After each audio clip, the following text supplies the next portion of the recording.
This is Neapolitan Fisherboy, or Pêcheur Napolitain à la Coquille, by Jean-Baptiste Carpeaux. What pulls you into this piece is the face. The boy's expression separated this work from other 19th century works, and critics at the time had a lot to say about it. Jean-Baptiste Carpeaux was born in Valenciennes in 1827 to a working-class family. Carpeaux followed in his family's footsteps of stonemasonry, apprenticing under a plasterer and learning drawing at a local academy. In 1839, the family moved to Paris, where he enrolled at the École des Beaux-Arts in 1844, and later apprenticed under the sculptors François Rude and Francisque Duret. A life-altering experience for Carpeaux came when he was awarded a scholarship after winning the Prix de Rome to study at the French Academy in Rome, housed at the Villa Medici.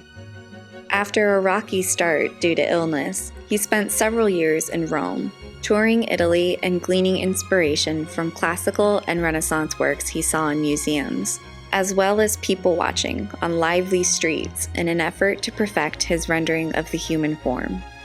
But he was most influenced by Michelangelo. Carpeaux's more emotional and realistic style also set him apart as a premier sculptor of the Second Empire and Romantic realism. Depictions of young fisher boys were trendy subject matter among 19th century artists, along with classical and mythological figures. The Paris Salon was fascinated with the exoticism of the Mediterranean and the perceived freedom of the humble fisher boy. When Carpeaux began making his own version of a fisher boy, he looked to his mentors, even asking a friend for the plaster head of Rude's seated fisher boy to, quote, consult and not to copy, for the rest of mine is done, so I'm not afraid to get distracted by the copy. The exact model for a Neapolitan fisherboy could have been a local Roman boy from Borgo, whose grandmother had previously sat for Carpeaux, or a fisherboy he would have seen on a trip to Naples. As he wrote in a letter in 1858, "My subject is taken from nature. It is a young fisherman of 11, smilingly listening to the echo in a conch shell." This smile was a break in tradition, and some critics thought it was so exaggerated that it became more of a grimace, but it became a trademark of Carpeaux's works. Regardless, it captures the spirit of children delighted and awed by the sound of the ocean, as well as their carefree and curious nature.